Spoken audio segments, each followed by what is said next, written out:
Hello everyone, welcome to the class. In our today's class, we are going to continue the poem Somebody's Mother written by Mary Doe Bryan. ಇವತ್ತಿನ ಈ class ಒಳಗೆ ನಾವು somebody's mother ಅನ್ನುವಂಥ ಪದ್ಯವನ್ನು ಮುಂದುವರ್ಸೋಣಂತ. ಇದನ್ನು ಬರೆದವರು ಯಾರು ಅಂತಂದರೆ ಮೇರಿ ಡೋ ಬ್ರೈನ್. ನಾವು ಲಾಸ್ಟ್ ಕ್ಲಾಸ್ನಲ್ಲಿ ನೋಡಿದ್ವಿ ಏನಂತಂದ್ರೆ ಸಂಬಡೀಸ್ ಮದರ್ ಒಳಗೆ ಒಂದು ಓಲ್ಡ್ ಮಹಿಳೆ ಇದ್ದಾಳೆ, ಆಮೇಲೆ ಒಂದು ಹುಡುಗನಿದ್ದಾನೆ. ಹೌದಾ? ಓಲ್ಡ್ ಮಹಿಳೆ ಯಾವ ರೀತಿ ನಿಂತಿದ್ದಾಳೆ? ಅವಳು ಅಕ್ಕಿ ಹರಿದಿರುವಂಥ ಬಟ್ಟೆಯನ್ನು ಹಾಕ್ಕೊಂಡು ಹೆದರ್ಕೊಂತ ರೋಡ್ ಕ್ರಾಸ್ ಮಾಡಲಿಕ್ಕೆ ನಿಂತಿದ್ದಾಳೆ. ಆಮೇಲೆ ಆ ಚಳಿಗಾಲದ ಚಳಿಲಿಂದ್ರೆ ಆಕಿನ ಬೆನ್ನೇನಾಗಿದೆ, ಬಾಗಿದೆ. ಆಮೇಲೆ ಅಲ್ಲಿ ಮಂಜು ಬಿದ್ದಿದೆ. ಹಾಗಾಗಿ ಅಲ್ಲಿರುವಂಥ ದಾರಿ ಹಾದಿ ಏನಂತೀವಿ ಅದು ನೀರು ಆಗಿದೆ, ಇಲ್ಲದಿದ್ದರೆ ಅದು ಹಸಿ ಆಗಿದೆ. ಹಾಗಾಗಿ ಆ ಮಹಿಳೆ ರೋಡನ್ನು ಕ್ರಾಸ್ ಮಾಡಲಿಕ್ಕೆ ಹೆದರ್ತಾ ಇದ್ದಾಳೆ. ಸೊ ಅವಳ ಕಾಲಲ್ಲಿ ಶಕ್ತಿ ಇಲ್ಲ. ಸೊ ಹಾಗಾಗಿ ಅವಳು ಸ್ಲೋ ಆಗಿ ನಡೀತಾ ಇದ್ದಾಳೆ. ಒಂದು ಕ್ರಾಸಿಂಗ್ ಹತ್ರ ಬಂದವಳು ನಿಂತು ಬಿಡ್ತಾಳೆ. ಅವಳ ಕಣ್ಣು ಯಾರಾದರೂ ನನಗೆ ಹೆಲ್ಪ್ ಮಾಡ್ತಾರೇನೋ ಅನ್ನೋ ಆಸೆಯಲ್ಲಿ ನಿಂತಿರ್ತಾಳೆ. ಎಲ್ಲರನ್ನೂ ನೋಡ್ತಾಳೆ, ಯಾರೂ ಹೆಲ್ಪ್ ಮಾಡೋದಿಲ್ಲ. ಎಲ್ಲ ಜನರು ಆ ಮಹಿಳೆಯನ್ನು ಇದ್ದೂ ಇರಲಾರ್ದಂಗೆ ನಿರ್ಲಕ್ಷಣೆಯನ್ನು ಮಾಡಿ ಹೋಗ್ತಾರೆ. ಗಮನವನ್ನು ಕೊಡಲಾರ್ದವರು ಅಲ್ಲಿಂದ ಹೋಗಿಬಿಡ್ತಾರೆ. ಇನ್ನು ಗಮನವನ್ನು ಕೊಡಲಾರ್ದು ಹೋದಾಗ ಆವಾಗ ಒಂದು ಸ್ಕೂಲ್ ಬಿಡುತ್ತೆ. ಆ ಸ್ಕೂಲ್ನಲ್ಲಿ ಇರುವಂಥ ಹುಡುಗರು ಕುರಿಯ ಹಿಂಡಂತೆ ಗುಂಪಾಗಿ ಅವರು ಮನೆಗೆ ಹೋಗ್ಬೇಕಂಥೇಳಿ ಹಾರಾಡ್ತಾ ನಗ್ತಾ ಬರ್ತಾ ಇದ್ದಾರೆ. ಆ ಹುಡುಗರು ತಮ್ಮದೇ ಆಗಿರುವಂಥ ಲೋಕದೊಳಗೆ ನಮಗೇನೋ ಸ್ವಾತಂತ್ರ್ಯ ಸಿಕ್ಕಿದೇನೋಪ್ಪ ಅಂಥೇಳಿ ಆ ರೀತಿಯಲ್ಲಿ ಮೋಜು ಮಸ್ತಿಯನ್ನು ಮಾಡ್ತಾ ಬರ್ತಾ ಇದ್ದಾರೆ. ಹಾಗಾಗಿ ಆ ಹುಡುಗರು ಯಾರು ಆ ಒಂದು ಮಹಿಳೆಯ ಹತ್ರ, ಆ ಒಂದು ಅಜ್ಜಿ ಹತ್ರ ಯಾರೂ ನೋಡುವುದಿಲ್ಲ. ಅವರು ತಮ್ಮ ಅಲ್ಲಿ ಬಿದ್ದಿರುವಂಥ ಮಂಜಲ್ಲಿಂದ್ರೆ ತಮ್ಮ ಗೆಳೆಯರ ಜೋಡಿ ಆ ಮಂಜದ ಬಾಲನ್ನು ಮಾಡಿ ಆಟ ಆಡ್ತಾ ಬರ್ತಾ ಇದ್ದಾರೆ. ಇನ್ನು ಆ ಮಹಿಳೆ ಅಲ್ಲಿ ಹಾಗೇ ನಿಂತಿದ್ದಾಳೆ, ಹೆದರ್ಕೊಂತ ನಿಂತಿದ್ದಾಳೆ. ಏನಪ್ಪ ಏನು ಮಾಡೋದು, ಯಾವ ರೀತಿ ಈ ಒಂದು ರೋಡನ್ನು ಕ್ರಾಸ್ ಮಾಡೋದು ಅಂಥೇಳಿ ಹೆದರಿ ನಿಂತಿದ್ದಾಗ ಅವಾಗ ಅಲ್ಲಿ ಕೊನೆಯದಾಗಿ ಒಂದು ಟ್ರೂಪ್ ಬರುತ್ತೆ, ಒಂದು ಗುಂಪು ಬರುತ್ತೆ. ಆ ಗುಂಪದಲ್ಲಿ ಒಂದು ಸಂತೋಷದಿಂದಿರುವಂಥ ಒಂದು ಹುಡುಗನಿರ್ತಾನೆ. ಸೊ ಆ ಹುಡುಗ ಈ ಮಹಿಳೆಯನ್ನು ನೋಡ್ತಾನೆ. ನೋಡಿ ಅವನ ಹತ್ರ ಈ ಹುಡುಗ ಹೋಗಿ ಮೆಲ್ಲಗಿರುವಂಥ ಒಂದು ಶಬ್ದದಲ್ಲಿ ಕೇಳ್ತಾನೆ, ನಿನಗೇನಾದರೂ ಸಹಾಯ ಬೇಕಾದ್ರೆ ನಾನು ಸಹಾಯ ಮಾಡ್ತೀನಿ, ನೀನು ರೋಡ್ ಕ್ರಾಸ್ ಮಾಡಬೇಕಾದ್ರೆ ನಾನು ನಿನಗೆ ಹೆಲ್ಪ್ ಮಾಡ್ತೀನಿ ಅಂಥೇಳಿ ಕೇಳಿದಾಗ ಆ ಮಹಿಳೆ ಆ ಹೆಲ್ಪನ್ನು ಎಕ್ಸೆಪ್ಟ್ ಮಾಡ್ಕೋತಾಳೆ, ಒಪ್ಪಿ ಹಾಗಾದ್ರೆ ಅವಳು ಏನು ಮಾಡ್ತಾಳೆ ಅಂತಂದ್ರೆ ತನ್ನ ವೃದ್ಧಾಗಿರುವಂಥ ಕೈಯನ್ನು, ತನ್ನ ಶಕ್ತಿ ಇರಲಾರ್ದಂಥ ಕೈಗಳನ್ನು ಆ ಹುಡುಗನ ಭುಜದ ಮೇಲೆ, ಆ ತರುಣ ಯುವಕನ ಭುಜದ ಮೇಲೆ ಇಟ್ಟು ಇನ್ನು ರೋಡ್ ಕ್ರಾಸ್ ಮಾಡ್ತಾರವರು. ಸೊ ಇನ್ನು ಮುಂದೆ ಏನಾಗುತ್ತೆ ಅನ್ನೋದನ್ನು ಇವತ್ತಿನ ಕ್ಲಾಸ್ನಲ್ಲಿ ನಾವು ನೋಡೋಣಂತ. In our last class we have seen that there is a old lady who is standing and she wore ragged clothes and her hairs are grey, and now so she is waiting there to cross the road, and because of the winter so she has bent her back. And now what happens means she wants to cross the road but she can't because the street is wet, and there she is waiting near the crossing. So someone will come and help her, but no one came and no one helped her. And there was a school, and now the school is let out. All the boys are rushing towards their home. They are running, they are laughing, they are playing, but they all ignored the old woman. And at the end, a troop came, a happy troop, and from that troop one boy, he came and he asked the old lady, can he help her? Because the old lady, she is waiting there in a fear that if she moves then she might meet with an accident. So whether the carriage may have a dash with her, or the horse feet, or because of the slippery street she might meet with an accident. So that's why she had a fear to move from there. So she was standing there, and this boy, he came and he asked for a helping hand, to lead a helping hand to that lady. She accepted it, and now that old lady, she placed her old aged hands on that young arms of that young boy, and now they are moving, they are crossing the road. Then what happens, what is the prayer of that lady, and why this boy helped that lady? Let us see in this poem. Open page number 93. The woman was old and ragged and grey and bent with the chill of the winter's day. The street was wet with the recent snow, and the woman's feet were aged and slow. She stood at crossing and waited long, alone, uncared for, amid the throng of human beings who passed her by, nor heeded the glance of her anxious eye. Down the street with laughter and shout, glad in the freedom of school let out, came the boys like a flock of sheep, hailing the snow, peeled white and deep. Past the woman so old and grey, hastened the children on their way, nor offered a helping hand to her, so meek, so timid, afraid to stir, lest the carriage's wheels or the horses' feet should crowd her in the slippery street. At last came one of the merry troop, the gayest lad of all the group. He paused beside her and whispered low, I will help you cross if you wish to go. Her aged hand on his strong young arm she placed, and so, without hurt or harm, he guided the trembling feet along, proud that his own were firm and strong. Then back again to his friends he went, his young heart happy and well content. She is somebody's mother, boys, you know, for all she is aged and poor and slow, and I hope some fellow will lend a hand to help my mother, you understand, if ever she is poor and grey, when her own dear boy is far away. And somebody's mother bowed low her head in her home that night, and the prayer she said was, God be kind to the noble boy who is somebody's son and pride and joy. Mary Doe Bryan. So now let us move to the third session. Let us see what is there in this poem. So the seventh para, let us see the seventh para, seventh stanza. He guided the trembling feet along, proud that his own were firm and strong. Then back again to his friends he went, his young heart happy and well content. So he guided the trembling feet along.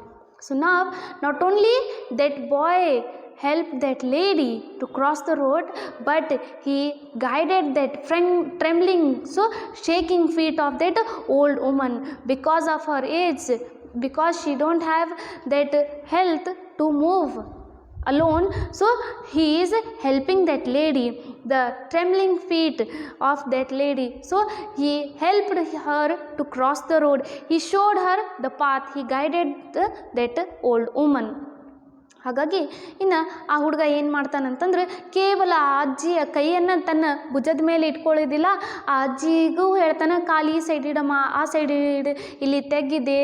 So ಆ ರೀತಿ ಆ ಮಹಿಳೆಗೆ ಆ ಹುಡುಗ ಏನು ಮಾಡ್ತಾನೆ, ದಾರಿಯನ್ನು ತೋರಿಸ್ತಾನೆ. Proud that his own were firm and strong. See, now that boy, so he is very proud because I am young and now my arms, my feet, they are strong and firm. And I can help, being a small boy, I can help a old woman, I can help a elder lady, I can help someone because I am strong and firm. So that pride he has in himself. Nodri. ಆ ಹುಡುಗ ಇನ್ನು ಆ ಮಹಿಳೆಯನ್ನು ಆ ರೋಡನ್ನು ಪಾರ್ ಮಾಡಿಸ್ಬೇಕಾದ್ರೆ, cross ಮಾಡಿಸ್ಬೇಕಾದ್ರೆ ಅವನ ಮನಸ್ಸಲ್ಲಿ ಆ ಒಂದು ಪ್ರೌಡನ್ನು ತುಂಬಿರುತ್ತೆ, ಆ ಒಂದು ಸಂತೋಷ ಅವನಲ್ಲಿ ಇರುತ್ತೆ. ಸೊ ಆ ಗರ್ವ ಇರುತ್ತೆ ಅವನಲ್ಲಿ, ಏನಂತಂದ್ರೆ ನಾನು ಒಂದು ಹುಡುಗನಾಗಿ ನನ್ನಲ್ಲಿ ಎಷ್ಟೊಂದು ಶಕ್ತಿ ಇದೆ ನೋಡು ಅಂಥೇಳಿ ಅವನ ಮನಸ್ಸಿನಲ್ಲಿರುತ್ತೆ. ಎಷ್ಟು ಶಕ್ತಿ ಇದೆ, ನಾವೊಂದು ದೊಡ್ಡ ಮಹಿಳೆಯನ್ನು, ವೃದ್ಧ ಮಹಿಳೆಯನ್ನು, ವಯಸ್ಸಿನಲ್ಲಿ ದೊಡ್ಡವಳಿದ್ದಾಳೆ, ಆಮೇಲೆ ಅವ್ರಿಗೆ ನಾವು ಗೌರವವನ್ನು ಕೊಡಬೇಕು. ಸೊ ನಾನು ಏನು ಮಾಡ್ತಾಯಿದ್ದೀನಿ, ಅಂಥ ಒಂದು ಮಹಿಳೆಯನ್ನು ಈ ರೋಡನ್ನು ಕ್ರಾಸ್ ಮಾಡ್ತಾಯಿದ್ದೀನಿ, ಎಷ್ಟು ದೊಡ್ಡವನು ನಾನಾಗಿದ್ದೀನಲ್ಲ, ನಾನು ಬೇರೆಯವರ ಸಹಾಯಕ್ಕೆ ನಾನು ಒಳಗಾಗ್ತೀನಿ, ನನ್ನ ಹತ್ರ ಆ ಸಾಮರ್ಥ್ಯ ಇದೆ ಬೇರೆಯವ್ರನ್ನ ಹೆಲ್ಪ್ ಮಾಡುವಂಥದ್ದು. ಹಾಗಾಗಿ ನನ್ನ ಕೈಕಾಲು ಎಷ್ಟು ಗಟ್ಟಿ ಇದ್ದಾವೆ, ಸ್ಟ್ರಾಂಗ್ ಇದೆ, ಸ್ಟ್ರೆಂತ್ ಇದೆ ಅಂಥೇಳಿ ಆ ಹುಡುಗ ತನ್ನಲ್ಲಿಯೇ ತಾನು ಖುಷಿ ಪಡ್ತಾ ಇರ್ತಾನ, ಅವನಲ್ಲಿ ಆ ಗರ್ವ ಇರುತ್ತೆ. Then back again to his friends he went. So after helping that lady to cross the road, after helping that old woman to cross the road, now he went back, he goes back to his friends. ನೋಡ್ರಿ, ಇನ್ನು ಆ ಮಹಿಳೆಯನ್ನು ರೋಡನ್ನು cross ಮಾಡಿಸಿದ ನಂತರ ಆ ಹುಡುಗ ಏನು ಮಾಡ್ತಾನಂತಂದ್ರೆ ಓಡಿ ತನ್ನ ಗೆಳೆಯರ ಹತ್ರ ಹೋಗ್ತಾನೆ, ತನ್ನ ಫ್ರೆಂಡ್ಸ್ ಹತ್ರ ಹೋಗ್ತಾನೆ. ಹೋಗಿ ಏನು ಹೇಳ್ತಾನೆ ನೋಡ್ರಿ, his young heart happy and well content. So now his heart is full of happiness and he contains something good in his heart. He contains that kindness, purity in his heart. ನೋಡ್ರಿ, ಇನ್ನು ಆ ಹುಡುಗ ತನ್ನ ಗೆಳೆಯರ ಹತ್ರ ಓಡಿ ಹೋಗ್ತಾನೆ. ಅವನ ಆ ಒಂದು ತರುಣ ಹೃದಯದೊಳಗೆ ಅವನ ಒಂದು ಯಂಗ್ ಹಾರ್ಟ್ ಒಳಗೆ ಏನು ತುಂಬಿದೆ? ಸಂತೋಷ ತುಂಬಿದೆ. ಅವನ ಒಂದು ಮನಸ್ಸಿನೊಳಗೆ ಕರುಣೆ ತುಂಬಿದೆ. ಅವನ ಒಂದು ಮನಸ್ಸಿನೊಳಗೆ ಬೇರೆಯವ್ರಿಗೆ ಹೆಲ್ಪ್ ಮಾಡುವಂಥ ವಿಚಾರ, ಆ ಸಂತೋಷ ಅವನಲ್ಲಿ, ಅವನ ಹೃದಯದಲ್ಲಿ ತುಂಬಿದೆ.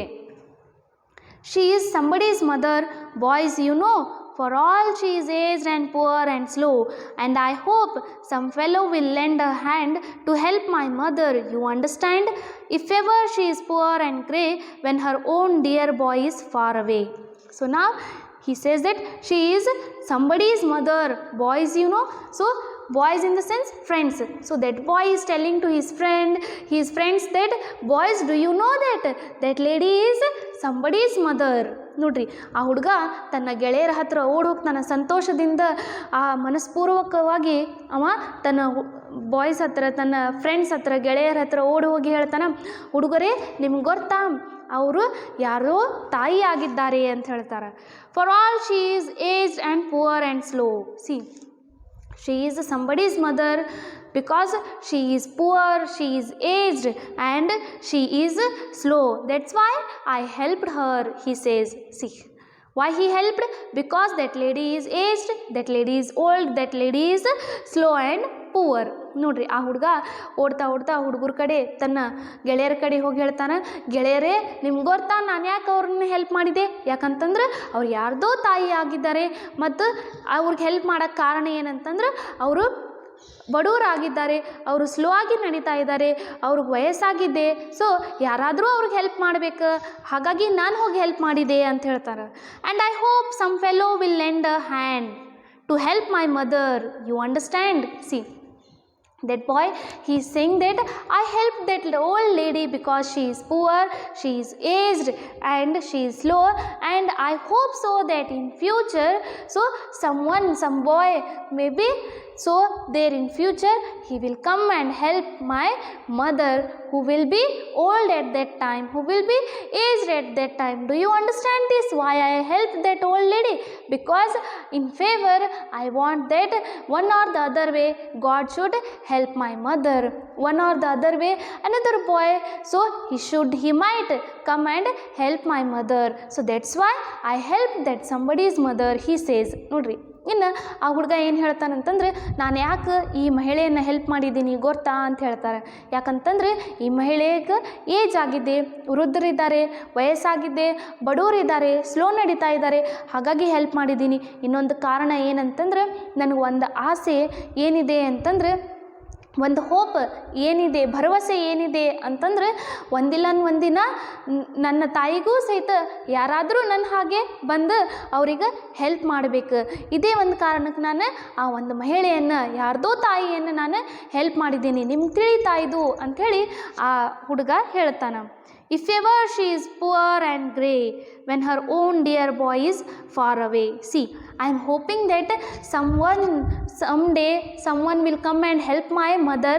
If ever I am not with my mother, if ever she becomes old, when she is aged, when she has grey hair, then at that time I hope that someone will come like me and help my mother. When her dear boy, when her lovely son is not with her, at that time someone should be there to help my mother. And in the same way I helped that lady, that somebody's mother, he says. ನೋಡ್ರಿ, ಆ ಹುಡುಗ ಏನು ಹೇಳ್ತಾನಂತಂದ್ರೆ, ಯಾವಾಗಾದ್ರೆ ಇನ್ನು ಭವಿಷ್ಯದೊಳಗೆ ನನ್ನ ತಾಯಿಗೂ ಇದೇ ವಯಸ್ಸಾದಾಗ, ಅವರು ವೃದ್ಧರಾದಾಗ, ಅವರು ಅಜ್ಜಿ ಆದಾಗ, ಅವಾಗ ಏನಾದರೂ ನಾ ಅವ್ರ ಜೋಡಿ ಇರಲಿಲ್ಲ ಅಂತಂದ್ರೆ ಭವಿಷ್ಯದೊಳಗೆ, ಅವಾಗ ನನ್ನ ಹಾಗೆ ಯಾವುದೋ ಒಂದು ಹುಡುಗ ಬಂದು ನನ್ನ ತಾಯಿಗೆ ಹೆಲ್ಪ್ ಮಾಡಬೇಕು. ನನ್ನ ತಾಯಿಗೆ, ಸೊ ನಾನು ಪ್ರೀತಿಯ ಮಗ ನನ್ನ ತಾಯಿ ಹತ್ರ ಇರಲಾರ್ದಾಗ ಹೆಲ್ಪ್ ಮಾಡೋಕ್ಕೆ, ಅವಾಗ ಯಾರೋ ಹುಡುಗ ಅವನು ಬಂದು ಇದು ಯಾರ್ದೋ ತಾಯಿ ಇದ್ದಾಳೆ, ಸಂಬಡೀಸ್ ಮದರ್ ಅಂದ್ಕೊಂಡು ಅವನು ಬಂದು ಆ ನನ್ನ ತಾಯಿಯನ್ನು ಹೆಲ್ಪ್ ಮಾಡಲಿ, ಇದೇ ಒಂದು ಕಾರಣಕ್ಕೆ ನಾನು ಆ ಮಹಿಳೆಯನ್ನು ಹೆಲ್ಪ್ ಮಾಡಿದ್ದೀನಿ ಅಂಥೇಳಿ ಇಲ್ಲಿ ಆ ಹುಡುಗ ಹೇಳ್ತಾನೆ. And somebody's mother bowed low her head. So now that lady. So she bowed her head low in her home that night. So that night when this boy helped that old lady at that night, so this lady, she bowed her head low and she prayed something to God. ನೋಡ್ರಿ, ಇನ್ನು ಆ ರಾತ್ರಿ ಯಾವಾಗ ಈ ಹುಡುಗ ಆ ಮಹಿಳೆಯನ್ನು help ಮಾಡ್ತಾನಲ್ಲ, ಅವಾಗ ಆ ಮಹಿಳೆ ತನ್ನ ಮನೆಗೆ ಹೋಗಿ ರಾತ್ರಿ ದೇವರ ಹತ್ರ ಏನೋ ಪ್ರಾರ್ಥನೆಯನ್ನು ಮಾಡ್ತಾಳೆ. ಏನು ಹೇಳ್ತಾಳೆ ನೋಡ್ರಿ ತನ್ನ ಪ್ರೇಯರ್ ಒಳಗಕ್ಕೆ. And the prayer she said was, God, be kind to the noble boy who is somebody's son and pride and joy. See, now that lady, she prayed to God and she said that, God, please help that boy. God, be kind to that noble boy, that good boy who is somebody's son, who is somebody's joy and pride. So God, please help that boy, she says that. ಆಗ ಕೊನೆಯಾಗಿ ಆ ಮಹಿಳೆ ತನ್ನ ಮನೆಗೆ ರಾತ್ರಿಗೆ ಹೋಗಿ ದೇವರ ಹತ್ರ ಪ್ರಾರ್ಥನೆಯನ್ನು ಮಾಡ್ತಾಳೆ. ಏನು ಹೇಳ್ತಾಳೆ ಅಂತಂದರೆ, ದೇವರೇ, ಈ ಹುಡುಗ ನನಗೆ ಇವತ್ತು ಯಾರು ಹೆಲ್ಪ್ ಮಾಡಿದಾನಲ್ಲ, ಸಹಾಯವನ್ನು ಮಾಡಿದಾನಲ್ಲ, ಅವ ಯಾರ್ದೋ ಮಗನಾಗಿದ್ದಾನೆ, ಯಾರ್ದೋ ಅಹಮ್ಮಾಗಿದ್ದಾನೆ, ಯಾರ್ದೋ ಸಂತೋಷನಾಗಿದ್ದಾನೆ. ಆ ಒಂದು ಹುಡುಗನ ಮೇಲೆ ನಿನ್ನ ಕೃಪೆಯನ್ನು ಎಂದಿಗೂ ಇಡು, ನಿನ್ನ ಆ ಕರುಣಾತ್ಮಕರ ದೃಷ್ಟಿ ಅವನಲ್ಲಿ ಇಡು, ಅವನ ಸಹಾಯವನ್ನು ಮಾಡು ಅಂಥೇಳಿ ಆ ಮಹಿಳೆ ದೇವರ ಹತ್ರ ಪ್ರಾರ್ಥಿಸ್ತಾಳೆ. See, here what happens means, what we can learn from this poem is, if we help someone, then that help, so whether it may be in case of money, whether it may be in like this, helping someone to cross the road, helping someone when someone has met with an accident or something else. So at that time, the help whatever we have done, that will come back to us in one or the other way. So here, whenever you see people who needs help, then you should go and help, because one or the other way that help, so it gives a plus point to you and even it helps you in your future. So always think that there is somebody's mother who needs help, and if you help that somebody's mother, one or the other way, that someone will come and help your mother. If you have lots of love to your mother, then do this. Learn something good from this poem. ನೋಡ್ರಿ, ಇನ್ನು ನಾವು ಏನಾದ್ರೆ ನಮ್ಮ ಜೀವನದೊಳಗೆ ಯಾರಿಗಾದ್ರೆ ಸಹಾಯ ಬೇಕಂತಂದ್ರೆ ಅವಾಗ ಸಹಾಯವನ್ನು ಮಾಡಬೇಕು. ಸಹಾಯವನ್ನು ಮಾಡಲಿಕ್ಕೆ ಎಂದಿಗೂ ಮುಂದಾಗಬೇಕು. ಯಾಕಂತಂದ್ರೆ ಯಾರ್ದೋ ತಾಯಿಗೆ ನಾವು ಸಹಾಯವನ್ನು ಮಾಡಿದ್ವಿ ಅಂತಂದ್ರೆ ಮುಂದೆ ಒಂದಿಲ್ಲ ಒಂದಿನ ನಮ್ಮ ತಾಯಿಗೂ ಸಹಿತ ಯಾರೋ ಬಂದು ಸಹಾಯವನ್ನು ಮಾಡ್ತಾರೆ. ನಾವು ಯಾರಿಗಾದ್ರೂ ಸಹಾಯವನ್ನು ಮಾಡಿದ್ವಿ ಅಂತಂದರೆ, ಹೆಲ್ಪನ್ನು ಮಾಡಿದ್ವಿ ಅಂತಂದ್ರೆ, ಆ ಹೆಲ್ಪ್ ವಾಪಸ್ ನಮಗೆ ಬಂದು ಸೇರುತ್ತೆ, ನಮ್ಮ ಹತ್ರನೇ ಅದು ಸೇರುತ್ತೆ. ಹಾಗಾಗಿ ನಾವೇನು ಮಾಡಬೇಕು, ಏನು ನೆನಪಿಟ್ಕೋಬೇಕು, ಬೇರೆಯವ್ರಿಗೂ ನಾವು ಎಂದಿಗೂ ಹೆಲ್ಪ್ ಮಾಡಬೇಕು.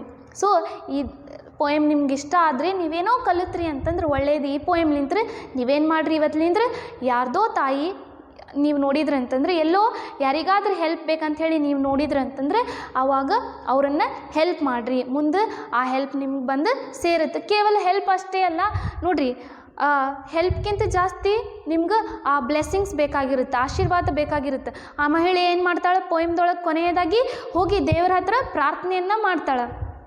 ನೀವು ಯಾವಾಗಾದ್ರೆ ಏನಾದರೂ ತೊಂದರೆದೊಳಗಿದ್ದಾಗ, ಯಾವುದೋ ಒಂದು ಪ್ರಾಬ್ಲಮ್ ನಿಮಗೆ ಬಂದಾಗ, ಆ ಒಂದು ಪ್ರಾಬ್ಲಮ್ಲಿಂತ ನೀವು ವಾಪಸ್ ಬಚಾವಾಗ್ತೀರಿ, ಸೇವ್ ಆಗ್ತೀರಿ ಅಂತಂದ್ರೆ ಕಾರಣ ಇಲ್ಲಿ ಏನಂತಂದ್ರೆ, ಯಾರೋ ನಿಮಗೋಸ್ಕರ ಮಾಡಿರುವಂಥ ಪ್ರಾರ್ಥನೆ.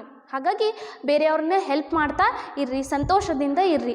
C what happens means, not only that help will come back to you, so that help will not only it come backs in a happiness, but if you help someone, the blessings they give, so that is very important. Because in case if you met with any problem, then with a dangerous problem, then at that time you will be rescued from that problem just because of someone's blessing. So always get good blessings from everyone, always help everyone and be happy in your life. I hope you all understood the lesson. Thank you.